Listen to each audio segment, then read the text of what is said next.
조상훈의 뉴스 픽.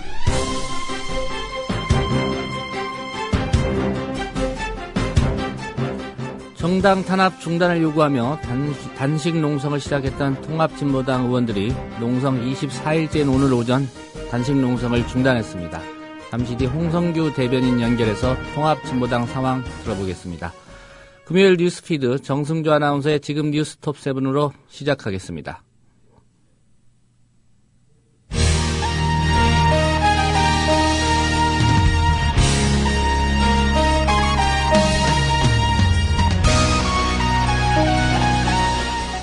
지금 시각 뉴스톱7입니다. 민주당이 다음 달 2일 강창희 의장 사퇴 촉구 결의안을 제출하기로 한 것으로 전해졌다고 연합뉴스가 오늘 밝혔습니다. 박근혜 대통령이 종북몰이를 하고 있다는 주장과 관련해 청와대 고위 관계자가 발끈하고 나섰습니다. 이정현 청와대 홍보수석은 오늘 브리핑을 통해 종북이면 종북이고 종북이 아니면 종북이 아니라고 전제한 뒤 국민이 분노하는 것은 종북을 비호하는 것이라고 지적했습니다. 이 수석은 이어 종북은 특정 기관이나 비난하는 데 쓰는 정치적인 도구가 아니다면서 대통령을 폄하하는 격떨어지는 여러 말들이 공인의 입과 공공장소에서 나오는 것은 바람직하지 않다고 강조했습니다. 민주당 김한길 대표는 오늘 민주당이 이날 국회 의사일정 전면 거부에 들어간 것과 관련해 내 직을 걸고 투쟁을 이끌겠다고 밝혔습니다. 국가정보원의 대선정치 개입 의혹 사건을 수사 중인 서울중앙지검 특별수사팀이 국정원 여직원 감금 사건과 관련해 민주당 의원들에게 추가로 출석 요구를 한 것으로 확인됐습니다. 정리해고에 맞서 77일 동안 장기 파업을 벌인 쌍용차 노동자들에게 회사와 경찰에 모두 46억여 원을 배상하라는 법원 판결이 나왔습니다. 일본 자위대가 한국을 비롯한 주변국에서 신분을 위장한 정보 수집팀을 운영하고 있다고 교도통신이 오늘 보도했습니다. 지금 시각 뉴스톱 7이었습니다.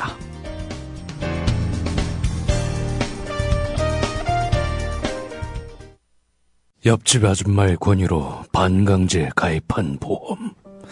보장되는 건 대체 뭐지? 게다가 보험 아줌마는 연락조차 되질 않는다. 나이, 성별, 직업, 병력에 따라 보험사, 보험료도 천차만별.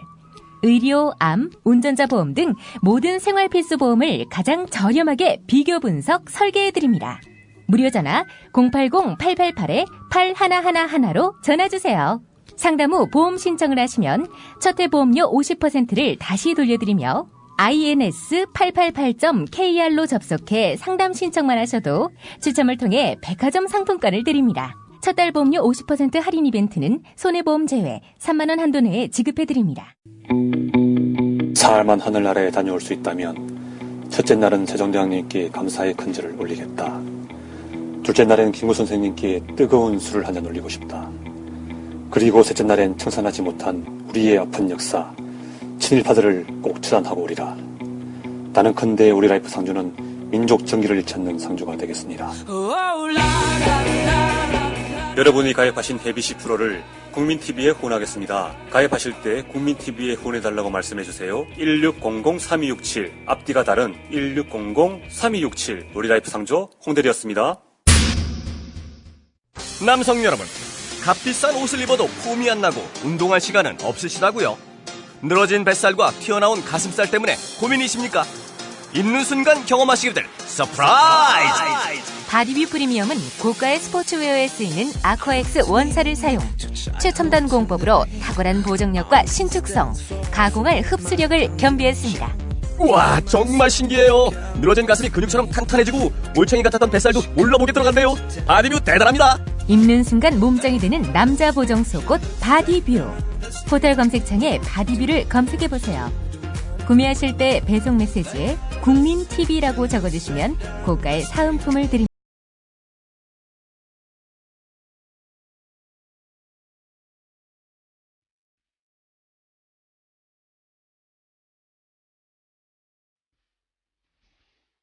오늘 라면 앙케이트입니다.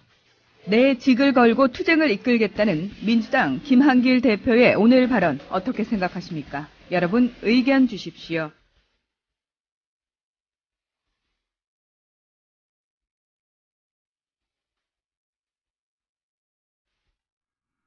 네, 한 주간의 스포츠 소식 정리해 보겠습니다. 위클리 스포츠 박상현 기자입니다. 박 기자님 안녕하십니까? 네, 안녕하십니까? 네, 먼저 야구 소식부터 좀 들어보겠습니다. 내일 오후 2시죠. 인천 문학야구장에서 2013 한일 프로야구 레전드 슈퍼게임이 열린다. 이런 소식인데요. 어떤 선수들이 등장합니까?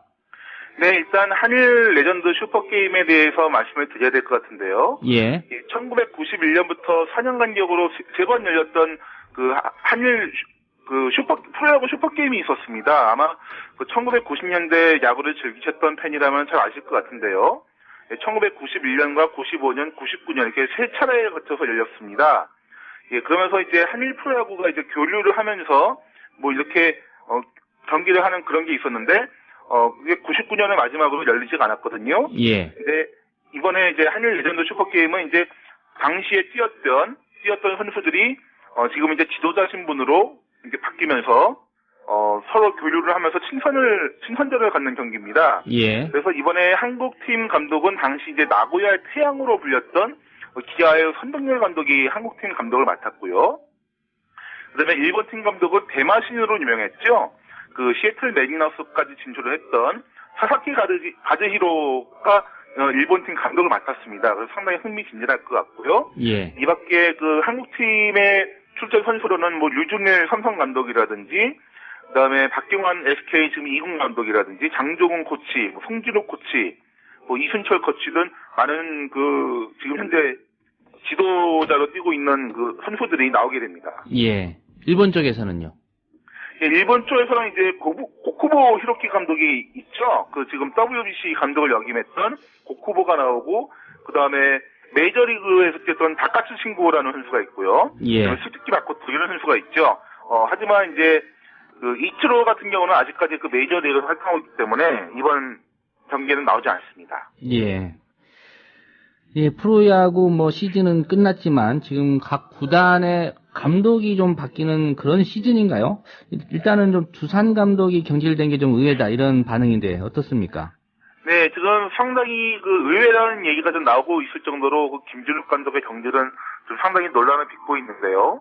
지금 지금 대부분 야구 팬들이라든 전문가들은 올 시즌에는 감독 경질이 없을 것이다라는 얘기가 상당히 지배적이었습니다. 특히 예.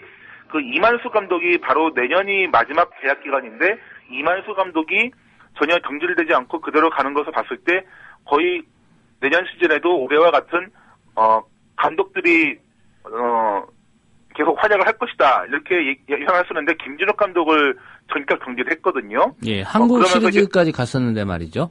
예, 그렇습니다. 그래서 이제 그 김성근 감독이 예전에 그 LG를 맡았을 때 한국 시리즈 준우승을 하고도 경질된 적이 있는데 김준욱 감독이 바로 또 이런 케이스가 됐습니다. 그러면서 좀 상당히 논란이 되고 있고요. 지금 두산 쪽에서는 얘기가 그 좀 과감하지 못했다. 과감한 승부를 하지 못했기 때문에 김준욱 감독을 경질했다. 이렇게 얘기를 하고 있는데 예. 아무래도 좀 논란이 계속 길어질 것 같습니다. 예. 한국 시리즈에 진출했는데 결국 우승 못했다. 이 책임을 감독에게 물은 거군요. 네, 뭐 그런 것도 있고요. 네, 김준욱 감독이 올 시즌 두산을 맡으면서 상당히 매우 강팀으로 좀 분류가 됐었는데 1, 2위도 끼지 못하고 4위로 턱걸이를 내서 한국 시리즈 올라갔던 것도 좀 아무래도 두산 프런트에서 좋지 않은 평가를 내린 것 같습니다. 예. 감독의 거취 문제, 구단이 결정할 일이긴 하지만은 좀 프런트의 입김이 너무 센 거 아니냐, 이런 비판도 있습니다. 예, 그 두산 프런트 같은 경우는 상당히 입김이 강한 것으로 좀 유명합니다. 또 김태룡 단장이라든지, 또 특히 예전까지 또 올라가 보면은 지금 현재 문화체육관광부에 있는 김종 차관도 예전에 두산 프런트 출신이거든요. 예. 예, 그런 역사가 좀 상당히 긴 구단이라고 할 수 있겠습니다. 예. 예, 신명철 선수는 본인이 삼성에 요구를 해서 자진 방출, SK로 갈 것 같다는데 확정이 됐나요? 아직 확정은 된 건 없고요. 일단 삼성에서 좀 나왔습니다. 왜냐하면은 신명철 선수 같은 경우는 물론 좋은 이루수이긴 하지만 계속 지난 시즌에 3번까지 내려가면서 거의 뛰지 못했거든요. 그래서 예. 마지막을 좀 장식하고 싶다, 선수 생활을 끝까지 하고 싶다는 의미에서 삼성에게 자진 방출을 요청을 했습니다. 자진해서 방출을 요청을 했고 삼성 역시 여기를 받아들이면서 일단 나왔습니다. 일단 SK 행이 유력시 되는 것은 지금 현재 SK에 이루수가 없습니다. 잘 아시듯이 정근우 선수가 옮겨서요. 예, 정근우 선수가 하나로 갔고요. 이번 2차 드래프트에서 신현철이라는 선수를 뽑긴 했지만 역시 내야가 좀 불안하거든요. 하지만 만약에 신명철 선수가 SK 내야진으로 들어오게 된다면 상당히 좀 내야진이 좀 탄탄해지지 않을까 이렇게 생각해 봅니다. 네, 메이저리그 소식은 다저스 선발진 개편 움직임이 있다 이런 얘기인데 류현진 선수한테 영향이 있습니까? 일단은 아직까지는 류현진 선수에게 영향이 있는 움직임은 없습니다. 일단 류현진 선수의 뒤에서 4선발로 활약을 했던 리케 놀라스코 선수가 미네소타 트윈스로 지금 거의 갈 것으로 확정이 됐고요. 예. 바로 이 자리를 메우는 것이 중요한데 지금 워싱턴에서 지난 시즌에 뛰었던 댄 하렐 선수가 들어왔습니다. 댄 하렐 선수는 세인트루이스나 오클랜드, 그다음에 애리조나, 심지어 LA 에인절스까지에서 뛰었던 선수인데요. 이 선수가 상당히 좋은 것은 지난 2005년부터 지난 시즌까지, 그러니까 바로 올 시즌이죠. 올해까지 9시즌 연속 두 자리 승수를 올려줬다는 겁니다. 상당히 좀 커리어가 있는 선수고요. 하지만 최근 들어서 좀 패수가 많습니다. 작년에는 12승 13패를 올렸고 올 시즌도 10승 14패, 약간 패수가 많죠. 그런 의미에서 댄 하렐 선수가 에이스급이라고 하기에는 좀 어폐가 있고요. 류현진 선수의 뒤에서, 그러니까 바로 지난 시즌 니키 놀라스코가 맡았던 4선발로 뛸 가능성이 높습니다. 예. 류현진 선수는 그대로 한 3선발 정도 유지할 것으로 전망이 되겠군요.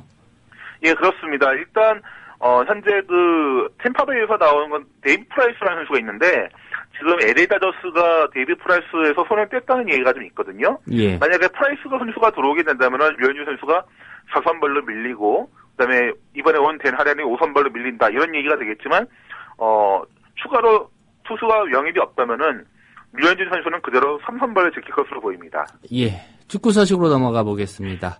12월 1일이죠. K리그 마지막 라운드 대격돌 관심을 모으고 있는데 어떤 대진이 있습니까?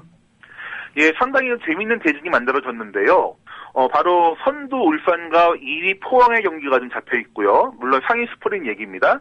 그다음에 3위 전북 현대와 4위 FC 서울의 경기가 잡혔습니다. 예. 울산 현대 같은 경우는 지난 수요일에 벌어졌던 부산과의 경기에서 이겼을 경우에 우승을 확정지으면서 10월 1일 울산 문수 월드컵 경기장에서 벌어지는 경기에서 우승을 자축할 수가 있었거든요. 예. 그런데 공교롭게도 부산에게 1대2로 덜미를 잡히면서 2위 포항과의 승점차가 2가 됐습니다. 벌리지 못했습니다. 그러면서 바로 울산과 포항의 이 맞대결이 바로 우승을 확정짓는 그런 우승 쟁탈전이 됐거든요. 예. 그러면서 울산이 만약에 비기기 무승부 이상만 거두게 된다면은 우승을 확정짓게 되지만 만약에 포항이 이기게 된다면 바로 마지막 경기에서 순위가 바뀌면서 포항이 우승을 하게 됩니다. 예. 상당히 재미있는 대진이 됐고요. 그다음에 3위 전북과 4위 서울도 상당히 재미있는데요. 지금 전북도 역시 전주 홈 경기입니다. 전주 월드컵 경기에서 벌어지는데 이 경기에서 전북이 무승부 이상만 거두게 되면은 전북이 3위를 하게 됩니다. 하지만 4위 서울이 이기게 된다면 또 여기도 순위가 바뀌면서 서울이 3위가 되고 전북이 4위가 되는 그런 두 경기장에서 상당히 재미있는 결과가 나오게 됩니다. 예, 내일 대진에서는 이제 내려가는 팀, 강등되는 팀이 결정이 되는 것 같은데 어떤 대진이 예정돼 있습니까? 네, 상당히 또 재미있는 대진이 됐는데요. 일단 대전이 이미 12위 순위가 이미 힘들어지면서 대전이 이미 강등이 확정이 됐고요. 그다음에 강원과 대구가 이제 강원, 대구 중에 한 팀이 12위와 13위를 나눠 갖게 됐습니다. 그러면서 지금 강원이 지금 현재 12위고 대구가 13위가 됐는데요. 예. 역시 강원이 이기게 된다면 12위를 차지하게 됨으로써 다음 달에 벌어지는 상주 상무와의 그 승강 플레이오프를 치를 수 있는 자격이 주어집니다. 하지만 대구가 올라가게 된다면 강원이 떨어지게 된다면 13위 자리는 K리그 챌린지로 강등되는 자리이기 때문에 순위가 또 뒤바뀌게 되겠죠. 그래서 이 경기도 상당히 좀 재미있는 경기가 될 것 같습니다. 예, 그동안 폭행 혐의로 논란을 빚었던 이천수 선수 검찰의 처분 결과가 나왔죠? 네, 바로 어제 나왔습니다. 기소 유예 처분을 받았는데요. 이제 이천수 선수에 대해서 재물 손괴 및 폭력 행위 등의 처벌에 관한 법률 위반 혐의에 대해서는 기소유예를 했습니다. 그러면서 폭행 혐의에 대해서는 공소권 없음으로 처리를 했거든요. 예. 이렇게 되면서 이천수 선수에 대해서는 더 이상 징계가 좀 없을 것으로 보이고요. 일단 검찰에서는 이천수 선수가 이미 구단으로부터 벌금이라든지 뭐 전열 경기 출전 정지라든지 뭐 자체 징계를 받았기 때문에 이것을 좀 참작을 했고요. 특히 당시에 피해자가 이천수 선수에 대해서 처벌을 원치 않는다라는 얘기가 나왔기 때문에 더 이상 진행을 시키지 않고 수사를 종결한 것으로 보입니다. 예. 한국 축구의 피파 랭킹 소폭 상승했군요. 예, 피파 랭킹이 54위로 좀 뛰어 올랐습니다. 그러면서 AFC 회원국 가운데 세 번째가 됐습니다. AFC 회원국 가운데 첫 번째는 케이로즈 감독이 이끄는 2단이죠. 우리에게 좀 상당히 미운 털이 박혔던 그런 팀이고요. 예. 그 다음에 일본이 이번에 A매치에서 상당히 잘했죠. 네덜란드와 비기고 벨기에를 꺾었는데, 공격에 약간 소폭 하락을 하면서 소폭 하락을 하면서 2단에 이어서 두 번째를 차지를 했습니다. 물론 이제 우리나라가 54위로 2계단 상승하긴 했지만, 피파 이번에 브라질 월드컵 출전국 가운데서는 뒤에서 두 번째거든요. 예. 상당히 좋지 않은 순위이기 때문에 조금 더 좀 순위를 좀 올려서 좀 자존심을 많이 해야 되지 않을까 이렇게 생각합니다. 예. 마지막으로 프로농구 판도 짧게 좀 짚어주시죠. 예, 바로 지난주 1월 경기였는데 서울 SK가 홈 경기 27연승을 달리고 있다가 최하위 원주 동백의 덜미를 잡혔습니다. 예. 당시에 뭐 이제 여러 선수들이 삭발 투혼을 했고. 그다음에 이충희 감독도 그 다음날 바로 삭발을 약속했을 정도로 상당히 동부로서는 정신력이 돋보인 경기였는데 이것이 이제 한 경기를밖에 효과가 가진 않았습니다. 바로 이제 창원 LG에게 덜미를 잡히면서 다시 최하위를 내려앉았는데요. 이충희 감독은 삭발 안 했습니까? 바로 그 다음날 월요일에 삭발을 했습니다. LG한테 지고 나서요? 아니요, SK와의 경기에서 이기고 나서 바로 그 다음날 삭발을 했습니다. 예. 예. 하지만 이제 동부 같은 경우는 이제 김주성 선수가 좀 돌아오게 했고요. 그 다음에 여러 선수들이 좀 잘 해주고 있기 때문에 동부 같은 경우는 조금 더 지켜봐야 될 것 같고요. 그 다음에 LG의 신인이죠. 예. 신인 최대여인 김종규 선수와 그 다음에 KCC 신인인 김민구 선수의 좀 활약도 좀 눈부신데요. 특히 김종규 선수 같은 경우는 바로 동부와의 경기에서 좋은 활약을 펼쳐주면서 업그레이드판 김주성이라는 말이 무섭지 않은 활약을 펼쳐줬습니다. 예. 그다음에 김민구 선수 같은 경우는 지금 KCC가 워낙 가르진이 약한데 여기를 잘 메워주면서 허재 감독의 마음을 흡족하게 하고 있습니다. 예. 네, 오늘 소식 고맙습니다. 예, 감사합니다. 네, 지금까지 스포츠 소식 박상현 기자와 함께 알아봤습니다.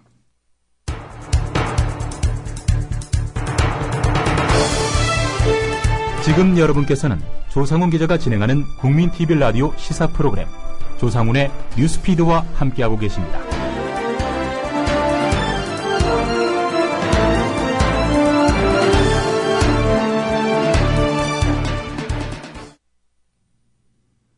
네, 오늘은 순서를 바꿔서 정가 소식부터 먼저 알아보도록 하겠습니다. 한국일보의 양정대 기자를 지금 연결하고 있습니다. 양 기자님 나오셨습니까? 네, 안녕하세요. 예. 어제 황찬현 감사원장 후보자 인준안 네. 이제 강행 처리되면서 여야 이제 끝까지 가보자 이런 얘기까지 나옵니다. 또 예. 김한길 대표 앞서도 잠깐 언급을 해드렸는데 내 직을 걸겠다 이렇게 얘기까지 했는데요. 어떻게 전망하십니까? 예, 오늘 김한길 대표가 정말 야당 대표로서의 결기를 보여줬다 이런 지금 평이 나올 정도인데요. 오늘 김한길 대표는 의원총회에서 내 직을 걸고 투쟁을 이끌겠다면서 배수의 진을 쳤습니다. 이 전국 긴장이 최고조로 높아지는 것 아니냐 이런 얘기들이 나오는데요. 예. 김한길 대표는 12월 말에 예산을 걸고 세게 투쟁해야 하는 것 아니냐 이런 분들도 계시고 또 여론의 압박을 많이 받는다는 것도 너무 잘 안다면서 하지만 가장 많이 압박을 받는 사람은 저다. 지금은 투쟁할 때다. 이렇게 강조했습니다. 그러면서 지금 물러서면 우리가 아무것도 얻을 게 없다. 여론이 압박해도 지금이 결판을 내야 할 시점이다. 이러면서 독한 마음을 먹고 가자고 의원들을 독려했습니다. 예. 이런 정부 여당이 국가기관 대선 개입 특검 요구를 수용하지 않을 경우에 대표직 사퇴까지 불사하면서 전면전을 펼치겠다. 이런 선전포고로 해석이 될 수 있을 것 같은데요. 김한길 대표는 특히나 지난 월요일 날 새누리당 황 의원 대표한테 사자 협의체를 제안하지 않았습니까? 이 사실을 거론하면서 3, 4일 내에 답을 주겠다던 황 의원 대표는 오늘 한일 의원연맹 총회에 참석한다면서 출국을 했다. 이러면서 대통령의 눈치를 살피면서 야당과 대화하기조차 두려워하는 여당에게 더 이상 희망을 거는 것은 무망하다. 이렇게 얘기를 했는데요. 예. 이 얘기는 결국 이제 여야 협상보다는 청와대 그리고 박근혜 대통령의 결단을 촉구하는, 그러자면 청와대와 박근혜 대통령 쪽과 정면 승부를 하겠다, 이런 의지를 밝힌 걸로 보입니다. 이에 따라서 전국의 긴장은 한층 고조되는 양상이고요. 당초 새누리당은 이번 주말 지나면 좀 냉각기 거치면서 다시 다음 주부터는 국회 정상화 될 거다, 이런 낙관론을 펼쳤었는데 지금 새누리당도 단뜩 긴장하는 그런 모습입니다. 예. 오늘 오전에 나온 얘기들 보니까 새누리당에서 민주당을 좀 자극한 말도 많이 있더라고요. 얼마 안 가서 국회로 돌아올 것이다. 양치기 소년 얘기 들을 수도 있다. 이런 게 또 자극이 된 게 아닌가, 이런 생각도 좀 듭니다. 예, 오늘 새누리당은 사실 표현 자체로 보자면 말씀하셨듯이 일부 자극적인 표현들이 있었습니다만은 사실 그동안에 야당을 비난했던 것에 비하면 사실 수위는 한층 낮아졌었습니다. 예. 지도부도 원내대책회의나 각종 회의를 통해서 또 대변인들의 입담이 꽤 거친 대변인들이 많은데 오늘 가급적 민주당에 대한 거친 비난보다는 국회 정상화를 촉구하는 쪽에 무게가 실렸었습니다. 그러니까 다음 주 정도에는 국회에 들어와야 국민들한테 외면받지 않을 거다, 이런 수준이었죠. 예. 오늘 예산결산 특별위원회 전체 회의가 열렸습니다. 이제 어제 결산안이 본회의에서 처리됐기 때문에 사실상 오늘부터 이제 새해 예산안에 대한 본격적인 국회 심의가 시작되는 날인데요. 민주당이 들어가지 않으면서 국회가 공전이 됐지 않습니까? 다른 때 같으면 아마 마이크를 잡은 여당 의원들이 민주당 의원들을 굉장히 많이 비난을 했을 텐데 오늘은 여기서도 거친 비난성 발언들은 별로 많지는 않았었고요. 민주당에게 국회 정상화에 동참을 촉구하는 정도, 그리고 지금 미국의 준해산 편성 사태 이런 것들을 얘기를 하면서 우리도 준해산 편성 사태까지 가면 미국에서 셧다운이 일부 있었지 않습니까? 예. 미국 사례를 얘기를 하면서 우리나라 같은 경우는 그런 식으로 준해산이 편성되면 중앙정부가 사실 제 기능을 못하면서 미국보다 훨씬 더 큰 사회적 혼란에 직면할 것이다. 이런 정도의 경고성 발언, 이런 정도가 있었는데요. 전반적으로 말씀드렸듯이 조금 새누리당이 이제 민주당을 가급적 자극하지 않으려 했던 가장 기본적인 이유는 어제 저녁을 기점으로 해서 그리고 오늘 오전에 일부 자체 여론조사를 했다는 얘기도 나오고 있는데요. 예. 전반적으로 지금 여론의 동향이 심상치 않다, 이렇게 보는 것 같습니다. 그러니까 새누리당 입장에서 보기에 자신들에게 불리하다, 이런 여론조사가 나온 모양인가요? 예, 그렇습니다. 특히 이제 김한길 민주당 대표가 지금 스스로 퇴로를 차단하는 그런 상황이 됐고요. 특히 어제 본회의 처리 과정에서 민주당이 무제한 토론, 필리버스터 요구를 했는데 이거를 강창희 국회의장이 무시하고 곧바로 표결을 진행했지 않습니까? 예. 그 부분이 사실 법적으로도 지금 굉장히 논란이 되는 지점이고, 지금 국회 사무처에서 공식적으로 해명한 내용이 법적으로 좀 적절치 못하다, 이런 비판까지 나오는 상황이고요.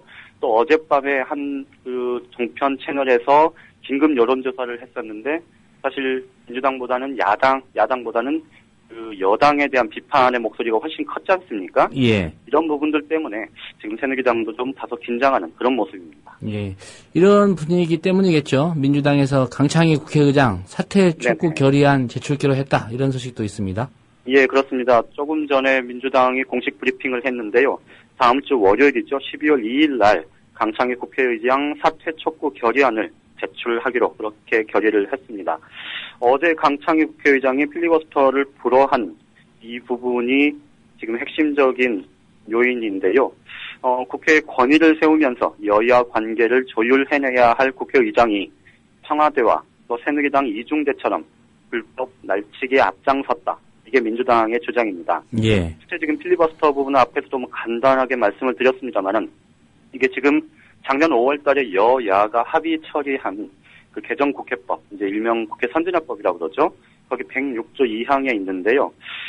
여기에 보면 모든 안건에 구애됨이 없습니다. 그러니까 어떤 안건에 대해서도 필리버스터를 허용해야 국회 제적의원 3분의 1 이상이 요구하면 허용해야 되는데 예. 지금 어제 강창기 국회의장이 허용하지 않은 그 두 가지 이유를 국회 사무처에서는 일단 그 임명동의안 같은 경우는 인사청문회법을 따르기 때문에 인사청문회법에는 필리버스터 규정이 없고 그래서 허용을 하지 않은 건 아무 문제 없다 이렇게 주장을 하고 있는데요.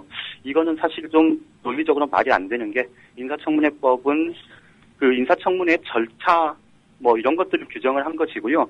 임명 절차, 그러니까 동의 절차, 본회의에서의 동의 절차는 규정이 없습니다. 예. 인사청문회법에는 그 본회의에서 인준안을 처리하는 그 과정에 대해서는 국회법을 준용하도록 그렇게 명기가 돼 있거든요. 예. 그러니까 국회 사무처가 뭔가 해석을 잘못했다 이런 얘기들이 나오고 있고요. 또 강창희 국회의장이 그 인사 문제에 대해서는 찬반 토론을 허용하지 않는 게 관례였다 이렇게 주장을 했지 않습니까? 이것도 과거의 전례가 또 확인이 됐죠?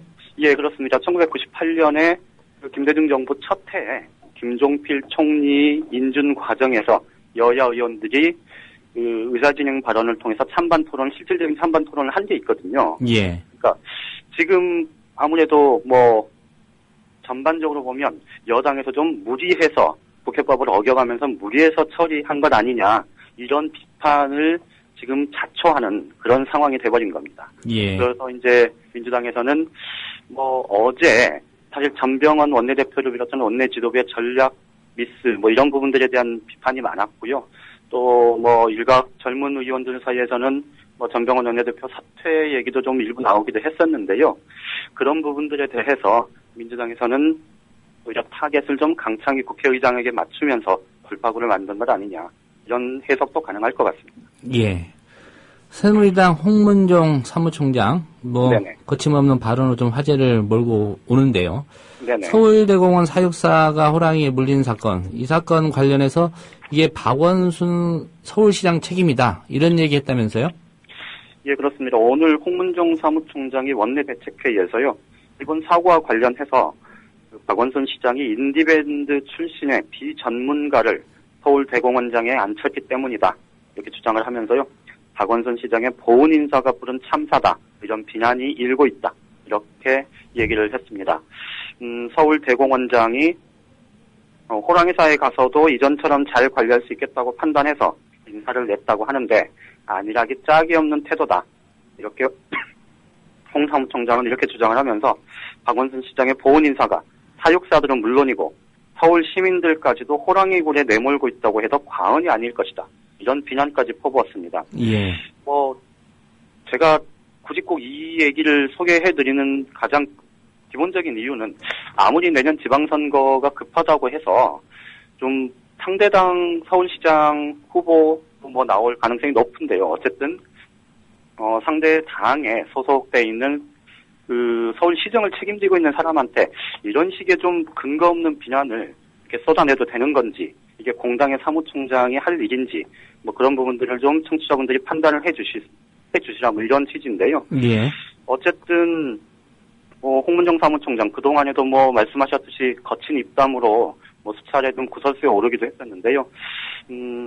지금 최근에 사실 특히 이제 친박계 뭐 핵심이라고 불리는 몇몇 의원들의 뭐 검찰 수사 기밀 유출 의혹이랄지 아니면 뭐 상대 당 뭐 대표나 원내대표를 향한 좀 거침없는 발언이랄지 이런 것들이 다소간에 좀 정치 금도를 넘어서고 있다. 이런 비판들이 꽤 많거든요. 예. 이게 결국은 청와대로 정치의 중심이 옮아가면서 집권 여당의 힘이 약화되다 보니까 어떻게 보면 좀 나름대로의 충성 경쟁하는 차원 아니겠느냐 이런 비판들이 나오는 대목을 좀 새누리당 지도부가 좀 곱씹어봐야 되지 않을까 싶습니다. 예, 세게 발언 한마디 하면 청와대에서 잘했다고 전화가 오는가요? 글쎄요. 예, 그걸 의식하고 있는지도 모르겠고요. 예, 엊그저께도 한번 말씀을 드렸습니다만은 최고위원들이 비공개 자리에서도 내가 이 발언한 게 청와대에 보고되지 않겠느냐는 얘기를 공공연히 하고 있으니까요. 예. 전반적인 분위기가 어떤지는 미뤄 짐작이 가능할 것 같습니다. 예, 또 한 주간 고생 많으셨는데요. 오늘 소식까지 고맙습니다. 예, 고맙습니다. 네, 정가 소식 한국일보의 양정대 기자였습니다. 오늘 뉴스의 재구성 제목. 좋다가만 새누리당. 예, 민주당의 박수현 원내대변인입니다. 오늘 감사원장 임명 동의안의 기습 상정과 처리에 관해서 긴급하게 말씀을 드리게 되었습니다. 국회의장은 황찬현 감사원장 임명 동의안을 상정하면서 인사 관련 안건은 관례상 무제한 토론의 대상이 아니라며 표결을 강행했습니다. 인사 관련 안건에 대해서는 토론을 허용하지 않는 것이 우리 국회의 오랜 관례입니다. 네, 박범계입니다. 국회법 106조의 2 무제한 토론의 실시 규정에 의하면 어떠한 의안이라도 어떠한 안건이라도 반드시 무제한 토론의 실시가 보장이 돼야 됩니다. 이것이 묵살된 중차대한 절차 위반이 있습니다. 더구나 대통령이 국회에 와서 시정연설을 통해서 최근 야당이 제기하고 있는 여러 문제들을 포함해서 무엇이든 국회에서 여야가 충분히 논의해서 합의점을 찾아주신다면 저는 존중하고 받아들일 것입니다. 합의 정신을 강조한 지 며칠이 지나지 않아서 바로 국회에서 이러한 일이 일어났다는 것은 정말 안타까운 일이 아닐 수 없습니다. 국민의 대표 기관인 국회를 지키고 수호해야 할 의무를 가진 국회의장으로서의 자격을 상실한 것입니다. 한편 충돌 없이 통과된 것을 두고 새누리당 의원들 국회 선진화법 덕이라며 엉뚱한 깔때기를 들이대는데 과거 같으면 이 과정 속에서 몸싸움과 물리적 충돌이 오갔겠지만 선진화법 이 제정 과정에서 이 물리적 직권상정을 최소한도로 하도록 한 대신 물리적 충돌 또 몸싸움에 대해서는 아주 엄중한 처벌을 하게 했던 선진화법 덕분에 오늘 별다른 충돌 없이 마무리된 것 같습니다. 그러나 새누리당 좋다가 말았는데 그 이유는? 네, 새누리당은 통합진보당 이석기 의원 제명안도 단독으로 윤리특위에 상정했습니다. 그러나 야당이 국회 선진화법을 근거로 조정위원회 구성을 요구하면서 처리가 상당 기간 미뤄지게 됐습니다. 그럴 경우 제명안은 길게는 석 달 동안 처리가 미뤄지게 돼 국회 선진화법 악용 논란이 벌어졌습니다. 조정위 등을 거쳐 제명안이 본회의에서 확정되려면 제적의원 3분의 2 이상의 찬성이 필요해 결국 야당의 협조 없이는 통과가 불가능합니다.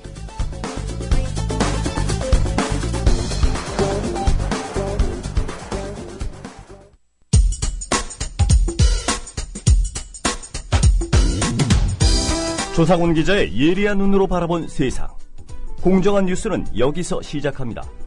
국민TV 라디오 조상훈의 뉴스피드. 네, 통합진보당 의원들이 정당 탄압 중단 요구하며 국회 앞에 자리를 깐 지 24일째인 오늘 오전에 단식 농성 중단한다고 기자회견을 가졌습니다. 의원들 대부분 건강 상태가 좋지 않아서 병원으로 향했다고 하고요.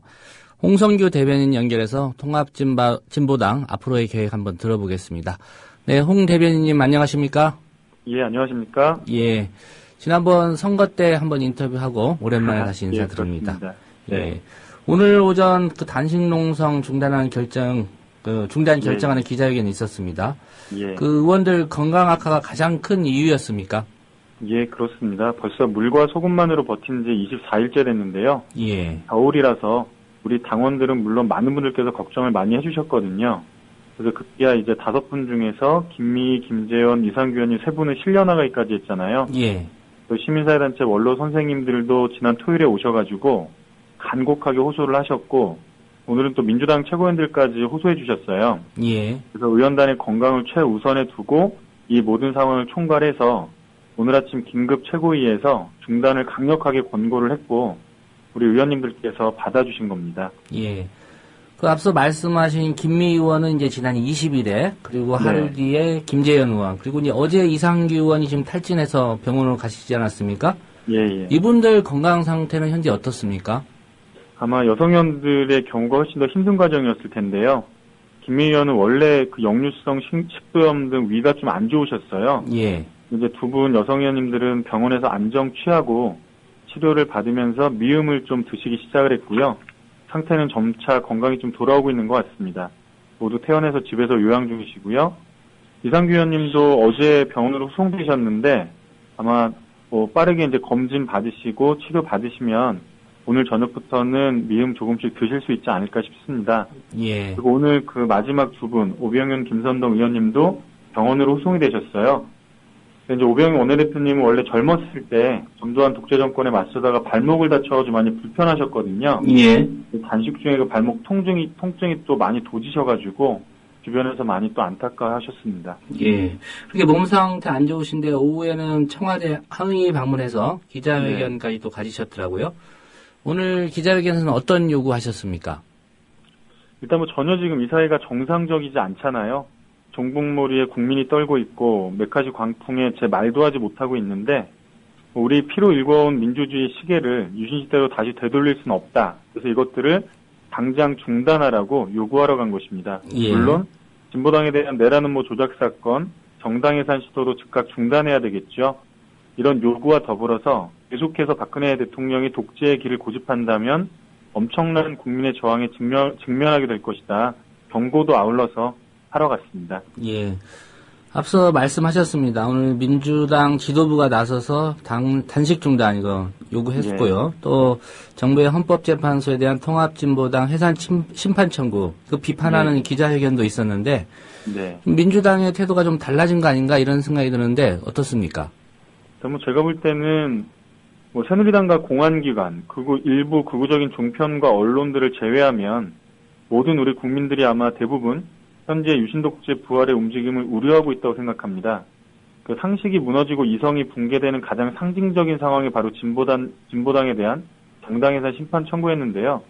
그렇다고 해서 모든 사람들이 또 바로 행동으로 나선다는 게 역시 쉽지는 않을 거예요. 그래서 저는 태도가 달라졌다기보다는 상식과 양심의 목소리들이 점차 행동으로 이어지고 있는 자연스러운 과정이라고 봅니다. 예.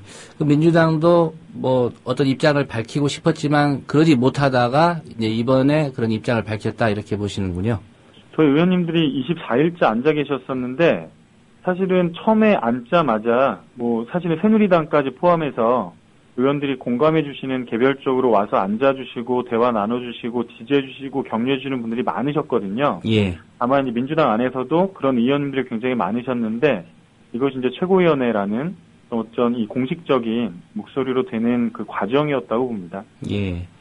그 새누리당이 이석기 의원 제명한 윤리특별위원회 이제 상정하려다가 결국 이것도 이제 민주당이 반대해서 무산이 됐습니다. 예. 이것 역시도 민주당이 비슷한 기류에서 그렇게 판단했다 이렇게 생각하시는군요. 예, 그렇게 생각하고 있습니다. 예. 그 이석기 의원 사건 이후에 통합진보당이 대단히 좀 외롭게 싸우고 있다 이런 느낌 갖는 국민들이 좀 많았던 것 같습니다. 당 지지율도 그렇고요. 당원들 분위기는 어떤지 좀 궁금합니다. 곁에서 보시기에 굉장히 많이 외로워 보이셨나 봐요. 저희가 볼 때는 진보당의 목소리에 우리 국민들 응답 많이 해주시고 어깨도 걸어주시고 지지 격려도 많이 해주셨다고 봐요. 예. 단적으로 지난 10월 30일 화성 재보궐선거도 그랬는데요. 일단 저희 당원들 같은 경우는 내라는 조작 사건으로 충격을 받았다가 재보궐선거 쭉 거치면서 자신감과 용기를 좀 얻었는데 느닷없이 정당을 해산하겠다고 달려든 거죠. 근데 이제 가장 선두에 서 있던 의원단 보면서 지금 현재 조건에서는 민주주의와 진보당을 지키기 위해서 싸워보자 라는 기운이 좀 팽배합니다. 결국은 우리 국민들이 그리고 민주주의가 이기는 싸움 아니겠습니까? 예.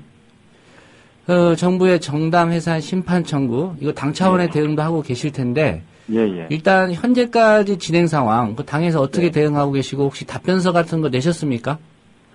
일단 저희가 어제 여기는 이제 변호인단이 아니고 소송 대리인단이라고 하더라고요. 예. 그 소송 대리인단을 공식 구성해서 현재 일단 의견서도 제출하나 했습니다.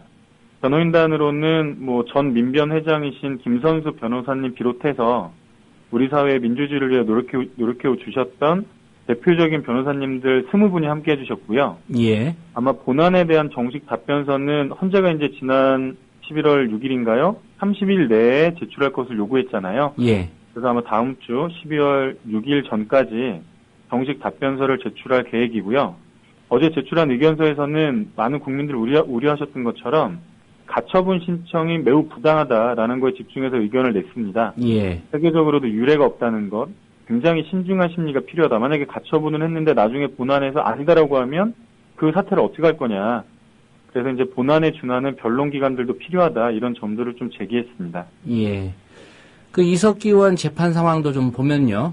변호연단을 중심으로 이제 국가정보원이나 검찰 수사의 허점 상당 부분 지적을 했습니다. 언론에는 그렇게 많이 보도가 안 되고 있는 상황인데 지금까지 진행된 재판 상황 그리고 오늘 또 좀 논란이 있었습니다. 그 변호인들의 회의 자료까지 압수수색해가는 그런 상황이 있었는데 이 부분 좀 설명을 해주시죠. 마지막도 말씀해 주셨는데 거의 지금 국정원이 파렴치범 수준이 아닌가 싶어요. 일단 제일 중요한 것은 그 증인신문 중에서도 이번 내라는 조작 사건의 처음이자 끝인 프락치에 대한 신문이었는데요. 한 4일 정도 진행이 된 것 같습니다. 공판 과정 통해서 실체가 분명히 밝혀졌다고 봅니다. 예. 예를 들면 전 국민의 입에 오르내렸던 아로라는 이름 자체에 있지 않습니까? 예. 아로를 본인의 입으로는 한 번도 한 적이 없다는 거예요. 그래서 본인은 뭐라고 했냐 그랬더니 혁명조직 이렇게 얘기했는데 결국 아로란 말을 국정원에서 장명했다는 거거든요. 사실 조직, 대표, 구성원, 강령 등 모든 게 불확실의 추측과 상상이었고 여기에 이제 국정원의 총 기획과 연출이 있었다.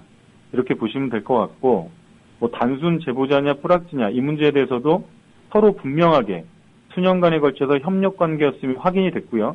예. 여기에 대해서 금전적 보상과 지원이 있었음도 나왔습니다. 그리고 왜 하필이면 8월 28일 날 압수수색이 들어왔느냐 이에 대한 그 국정원과 청와대의 정치적 고려, 그때가 이제 사실 국정원이 최대로 수세에 몰렸을 때 아니었습니까? 예. 정치적 고려가 있었다는 의혹도 제기가 됐고요. 한마디로 말하면 실체도 없는 프락치의 과대망상 사기극에 온 나라가 놀아나는 셈 아니냐 이렇게 생각하고 있습니다. 결과적으로 우리 이석기 의원님과 무고한 당원들은 즉각 석방이 돼야 되고 국정원은 이 모든 사태에 대해서 아주 엄중하게 책임을 져야 될 것입니다. 해체 말고는 답이 없어 보입니다. 예. 말씀하셨는데요. 그 당 차원에서 이석기 의원 석방 탄원서 준비한 걸로 알고 있습니다. 현재까지 몇 분이나 좀 참여하셨습니까? 지금 바로 이제 숫자 자체가 취합이 되어 있지는 않는데요. 목표는 저희가 아마 다음 주 정도까지 해서 10만 명을 받는 게 목표예요. 실제로 이제 저희 주변에도 시민분들 광범위하게 만나면서 실제로 많은 설명 드리고 탄원서, 국민 탄원서로 받으려고 하고 있는데요. 예. 전국 방방곡곡에 있는 모든 지역위원회에서 거점을 잡아서 선전도 하고 유인물도 드리고 그리고 일주일에 한 차례씩은 연좌 농성도 합니다. 날씨가 굉장히 추운데도 당원들이 곳곳에서 열심히 움직이고 있기 때문에 10만 명, 10만 장의 탄원서는 좀 무난하게 받지 않을까 싶습니다. 예, 받아서 저희 재판부에 이제 제출하실 예정이고요. 제출을 하는 것이죠. 네. 예. 온라인으로는 불가능한 거죠, 이거는? 이게 이제 그 아이디어들이 당원들이 곳곳에서 내주고 있는데 이게 재판부에 제출하는 거기 때문에 일단 직접 받는 걸 기본으로 했는데요. 예. 당원 여러분들께서 온라인이나 심지어 이제 몇몇 포털 사이트에 그 의견란이나 이런 데서 좀 많이 받아보죠. 이런 의견들이 있어서요. 예. 관련한 부분들을 좀 확인하고 있습니다. 절차들을. 예. 네. 그 오늘 단식 농성 중단하면서 전열을 가다듬고 새로운 투쟁을 준비하겠다 이렇게 밝혔는데요. 어떤 방안들 고민하고 계십니까? 일단 저희로서는 우리 국민들 속으로 더 깊이 들어가서 더 폭넓게 연대하면서 싸우는 것이 유일한 방도죠.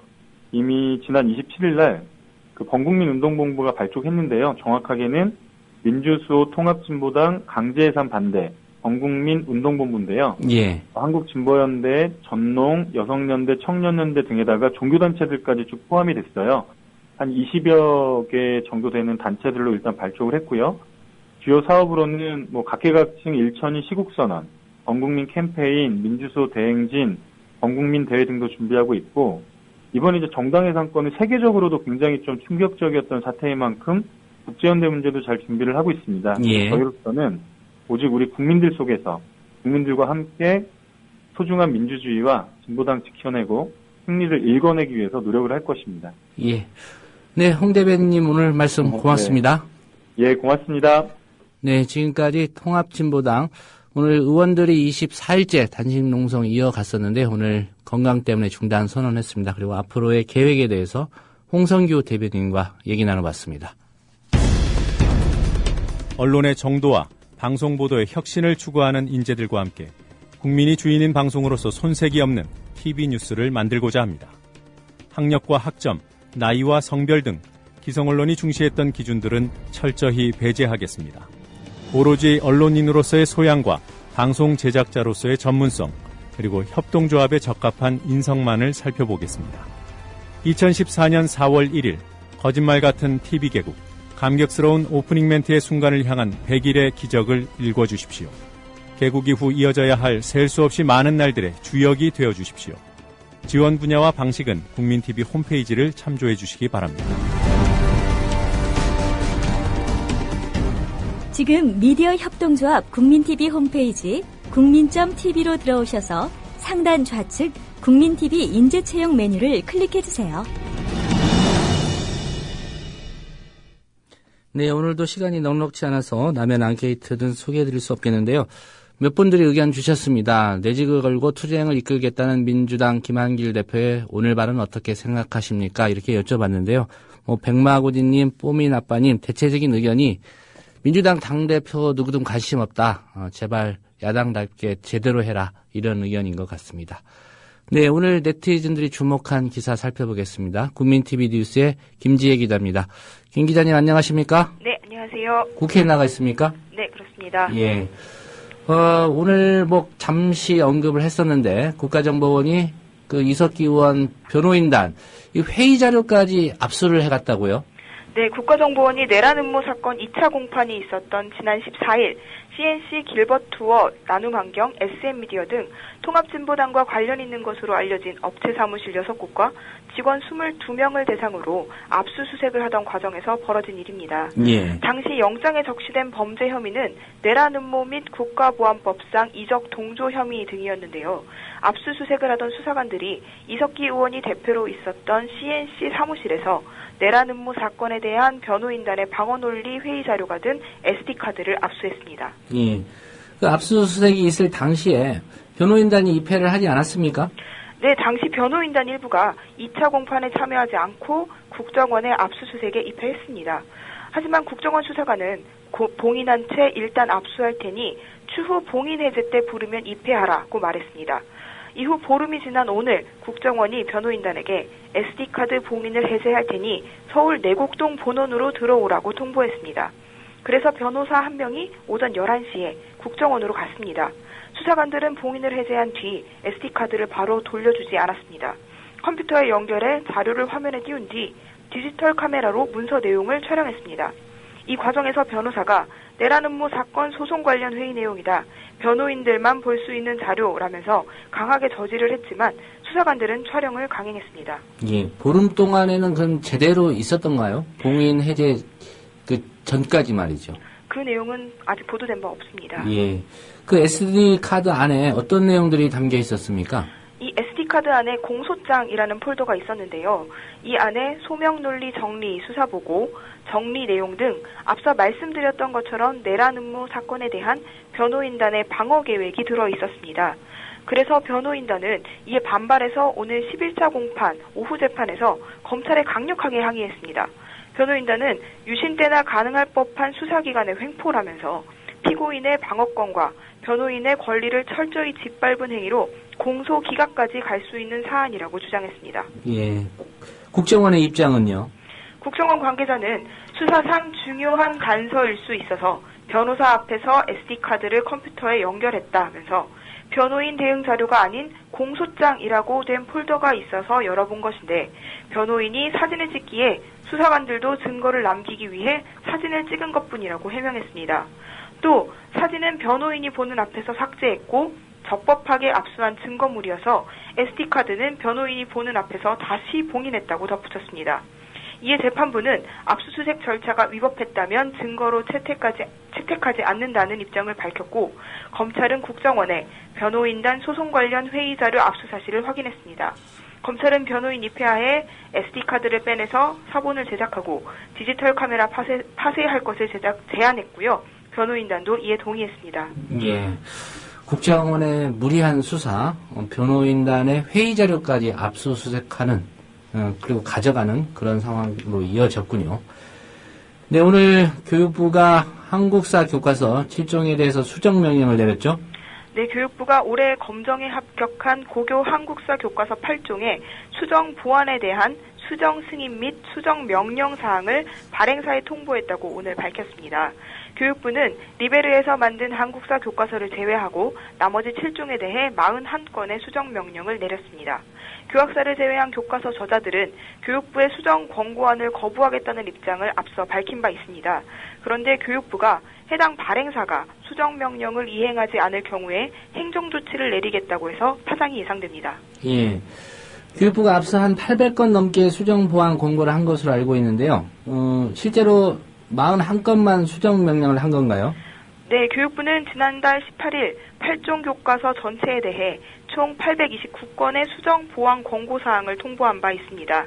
이에 따라 발행사와 집필진이 교육부의 수정 보완 권고사항을 반영한 수정 보완 대조표를 지난 1일 교육부에 제출했습니다. 교육부는 제출받은 대조표를 학계 전문가 등을 중심으로 수정심의회를 구성해서 심의를 다시 했습니다. 심의 결과에 따라 교육부가 수정 보완 권고안 829건 중 788건을 승인을 했고요. 나머지 41건에 대해서 수정 명령을 통보한 겁니다. 예. 발행사별 수정 명령 건수는 금성출판사 8건, 두산동아 5건, 미래엔 5건, 비상교육 4건, 지약사 4건, 천재교육 7건, 교학사 8건, 리베르는 없습니다. 예. 수정 명령이 내려진 주요 내용, 어떤 내용들에 대해서 교육부가 수정하라 이렇게 명령을 한 겁니까? 수정명령 내용을 보면 교육부가 직접 서술의 주체가 되는 국정체제에 가까울 정도로 현행 검정체제와는 어울리지 않는 구체적인 사항까지 개입을 했습니다. 소주제명까지 수정하라고 지적하고 나섰는데요. 미래엔의 소주제명 가운데 피로 얼룩진 5.18 민주화운동, 책상을 탁 치니 억하고 죽다니, 궁지에 몰린 전두환 정부 등이 교과서 용어로 부적절하다며 다른 표현으로 바꾸라고 명령했습니다. 두산 동아에 대해서는 천안함 피격 사건, 연평도 도발 사건의 주체를 명시하라고 했습니다. 천자교육안은 북한 인권 문제의 구체적인 사례가 제시돼 있지 않다면서 언론 표현의 자유, 종교의 자유, 여행 거주 이전의 자유어가 공개처형 정치범 수용소 운영 등 사례를 제시하라고 디테일하게 명령했습니다. 교학사에 대한 수정 명령은 근현대사의 서술상 문제점을 지적한 것이 대부분입니다. 예를 들어 고종의 망명 시도와 독살설 부분에서 사용한 한일 합방이라는 용어가 일본의 입장이 반영됐기 때문에 이를 한일 병합으로 바꾸라고 지시한 것 등입니다. 예. 교학사와 수정 명령이 없는 리베를 제외한 나머지 6종 교과서 저자들은 이에 대해서 어떤 입장 가지고 있습니까? 예상대로 크게 반발하고 있습니다. 6종 교과서 집필지는 이번에도 공동 대응을 하기로 했는데요. 교학사를 제외한 교과서 집필자 모임인 고등학교 한국사 교과서 집필자 협의회 측은 교육부의 수정 명령을 인정할 수 없다는 데 공감하고 있다면서 오늘 저녁 회의를 통해 공동 대응 방안을 마련할 예정이라고 밝혔습니다.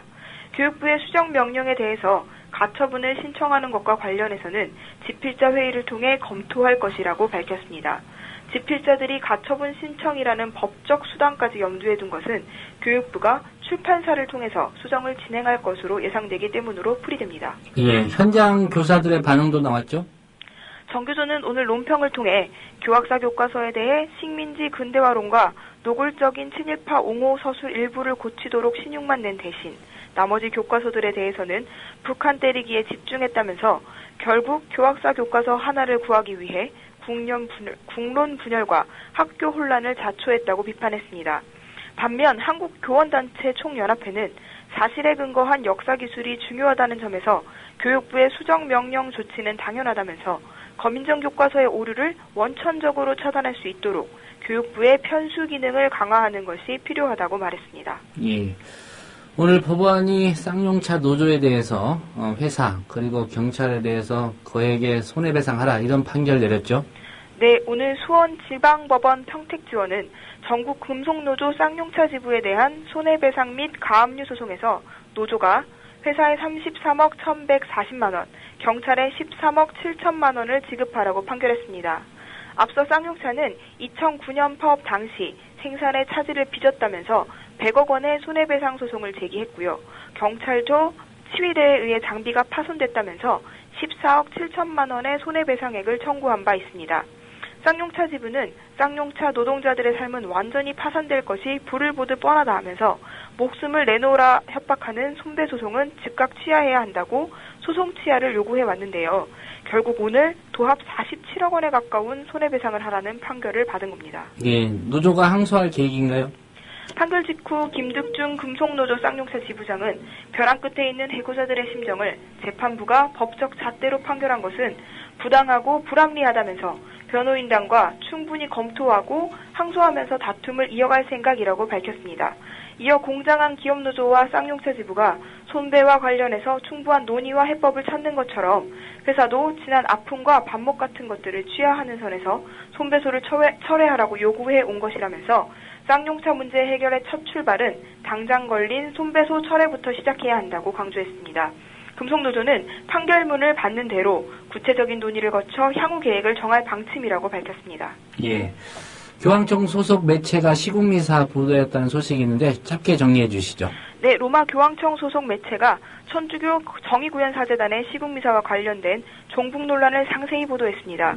지난 26일 로마 가톨릭 해외선교 담당기구의 공식 매체인 아시아뉴스는 정부가 민주화 운동 성직자들을 국가의 적으로 규정하다라는 제목으로 박 신부가 지난 22일 미사에서 대선 부정 의혹과 한국의 비민주적 분위기에 대해 강론을 하던 도중 문제의 연평도 포격 발언을 했는데 이에 정부와 여당이 격노했다고 사건 경위를 설명했습니다. 예. 또 박근혜 대통령이 사회적 분열을 야기하는 행위를 용납하지 않겠다는 언급과 정홍원 국무총리가 박 신부의 발언은 대한민국을 파괴하고 적에 동조하는 행위라고 말한 것도 소개하며 비판했습니다. 예, 오늘 소식 고맙습니다. 예, 감사합니다. 네, 지금까지 국민TV 뉴스의 김지혜 기자였습니다. 저희가 오늘 준비한 소식은 여기까지고요. 내일은 광주로 가서 광주 전남 지역에 있는 조합원들 저희가 뵈러 갑니다. 많은 분들 같이 해주시길 기다리겠습니다. 네, 다음 주 월요일 이 시간에 다시 오겠습니다. 여러분 고맙습니다.